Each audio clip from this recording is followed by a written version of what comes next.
Mallareddy college లెవెల్యి Mallareddy. Mallareddy దావకాన్ ఎవరిది? మల్లారెడ్డిది. మల్లారెడ్డి ఎవలు? పెద్ద దార్కార్ అని ఆయనకాయన్నే మీసం మెలేసి చెప్పుకునే మల్లారెడ్డి సారు అలవాటైన తీర్లనే కార్ పార్టీకి షాక్ ఇచ్చి ఇక మధ్య చేస్తున్నాడట ఎట్లా? తెలంగాణలో పాత గురువు చంద్రాలు వాడి వాడేసిన మూలకు వాడేసిన సైకిల్ను తీసి ఓవర్ ఆయిలింగ్ చేసి నేను దొక్కి నడిపిస్తా అని మల్లన్నేమన్నా మాటలు చెప్పొచ్చిండా ఎట్లా అని అనుమానం వస్తుంది. ఇయాల మల్లన్న చంద్రాల్ సార్ను కలిసినాక. అమ్మో మల్లన్న సార్ మామూలోడు కాదు కదా. ఇయాల అల్లుని ఎంట పెట్టుకొని చంద్రాల్ సార్ను కలిసి వచ్చిండు. ఏమైందే మల్లన్న అంటే నా మన్మరాలు పెండ్లి పత్రిక ఇచ్చి పెండ్లికి పిలిచొచ్చినాం గంతే అని అంటుండు. కానీ ఆయన ఎంబడే వచ్చిన మాజీ మేయర్ తీగల కృష్ణారెడ్డి సార్ మాత్రం మేము చంద్రాల్ సార్ తోటి మాట్లాడినాం. తెలంగాణలో ఏ పార్టుకు ఆ పార్టు ఇరిగిపోయి మూలకు పడ్డ సైకిల్ ను తీసుకొని రిపేర్ చేపించుకుంటాం. మేమే సైకిల్ దొక్కి సైకిల్ పార్టీని ఉరికేటట్టు చేస్తామని చెప్పొచ్చిండట. ఈ తెలంగాణలో కూడా మళ్ళీ ఎన్టీ రామారావు ఏ విధంగానైతే పేద బడుగు వర్గాల ఆశాజ్యోతిగా నిలిచాడో ఆ విధంగా తేవాలన్న ఉద్దేశంతో ఈరోజు వారికి కలవడం జరిగింది. తెలంగాణ అంశం వచ్చి మరి ఏం జరిగిందో మనం అందరం చూస్తూనే ఉన్నాం. కానీ మళ్ళీ పూర్వ వైభవం తీసుకురావడానికి మేమందరం కూడా చంద్రబాబు నాయుడు కలవడం మరొకసారి మనం పిలిచి మాట్లాడుతున్నాడు.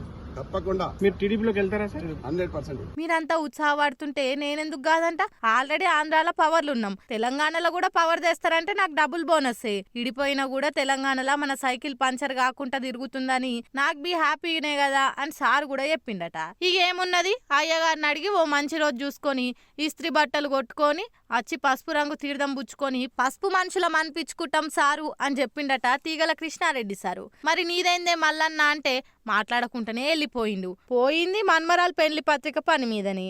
అయినా బాబు సార్ తోటి మాత్రం రాజకీయాలే మాట్లాడొచ్చిండు మల్లన్న అని అంటుర్రు అంతా. కొన్నొద్దుల కిందనే టీడీపీలో చేరుతామని మల్లన్న బాబు సార్ కు రాయబారం పంపినని అంటుర్రు. తెలంగాణలో పంచరైన సైకిల్ కు గాలిగొట్టి లేపేతందుకు శిష్యునిగా సీఎం రేవంత్ సార్ కూడా ఆసరైతాడు. కాంగ్రెస్ కు తోకపాటి లెక్కుండు కంటే సైకిల్ ను వాడకట్టుల పొంటి తిప్పి పసుపు రంగు పాటి పతార వాడిపోలేదు, ఇగురు పెడుతుందని చూయించాలని బాబు సార్ కూడా షానొద్దుల సందేది అనలాడుతుండు. ఇక మల్లారెడ్డి, తీగల కృష్ణారెడ్డి ఇంకొంతమంది బీఆర్ఎస్లున్న టీడీపీ అభిమానులను పచ్చరంగు పార్టీలకు గుంజుకొని ఈడ మళ్ళా బంద్ అయిన దుకాణాన్ని తెరవాలనుకుంటుండు బాబు సార్ అన్నది దీంతో బయటపడ్డది.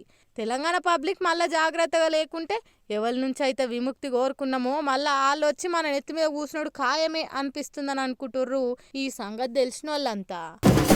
తాను తిన 20 రూపాయల బజ్జీలు లేవు గాని బెగ్గర్కు మెగ్డీ బర్గర్ తినిపించినా అని చెప్పిండట వెనకట్టుకో పెద్ద మనిషి.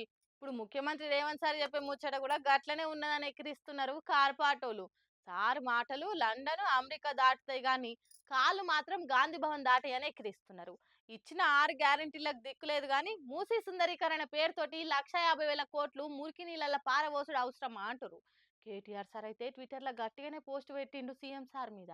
మాజీ మంత్రి కేటీఆర్ సారు సర్కార్ను బాగానే ఇరికిస్తుండు కదా. పొద్దుగాల లేస్తే చాలు మేం బికారైనం, బీద రాష్ట్రం అయిపోయింది, అప్పుల పాలైన రాష్ట్రం అయింది, మా తాన పైసలు లేవు, అప్పు పుట్టించేతందుకు అపసోపాల పడుతున్నాం, పైస ఉట్టుబడి లేక పుట్టెడు కష్టాలు ఎల్లదీస్తున్నాం అని చెప్తుంటారు. మరి 1,50,000 కోట్లతోటి మూసికి సోకులు చేసుడు అవసరమా? ఎవల ఆరాటం కోసం ఎవల ఆర్భాటం కోసం ఇదంతా చేస్తుండ్రని ముఖ్యమంత్రి సార్ మీద మండిపడుతున్నాడు. మాజీ మంత్రి కేటీఆర్ సారు ట్విట్టర్ లో పెద్ద పోస్టులే పెట్టిండి ఇట్లా: రుణమాఫీకి పైసలు లేవు, రైతు బంధుకు పైసలు లేవు, రైతు కూలీలకు పైసలు లేవు, కౌలు రైతులకు పైసలు లేవు, నిరుద్యోగ భృతికి పైసలు లేవు, పేదోళ్లకు పెన్షన్లకు పైసలు లేవు, మహిళల మహాలక్ష్మి పథకం అమలుకు పైసలు లేవు, ఆడపిల్లల స్కూటీలకు పైసలు లేవు, ఉద్యోగస్తులకు డిఏలకు పైసలు లేవు, మున్సిపాలిటీలల్లో పారిశుద్ధ కార్మికుల జీతాలకు పైసలు లేవు, గ్రామాలల్లో పిచికారి మందులకు పైసలు లేవు, బడి పిల్లలకు షాక్ పీసులకు పైసలు లేవు, దవాఖాన్ల మందులకు పైసలు లేవు, దళిత బంధుకు పైసలు లేవు, విద్యార్థుల స్కాలర్షిప్ కు పైసలు అసలే లేవు, విద్యార్థుల ఫీజు రియంబర్స్మెంట్ కు పైసలు లేవు, తులం బంగారం ఇయ్యనికి పైసలు లేవు, చెరువుల షేప విల్లలు పెంచనికి పైసలు లేవు,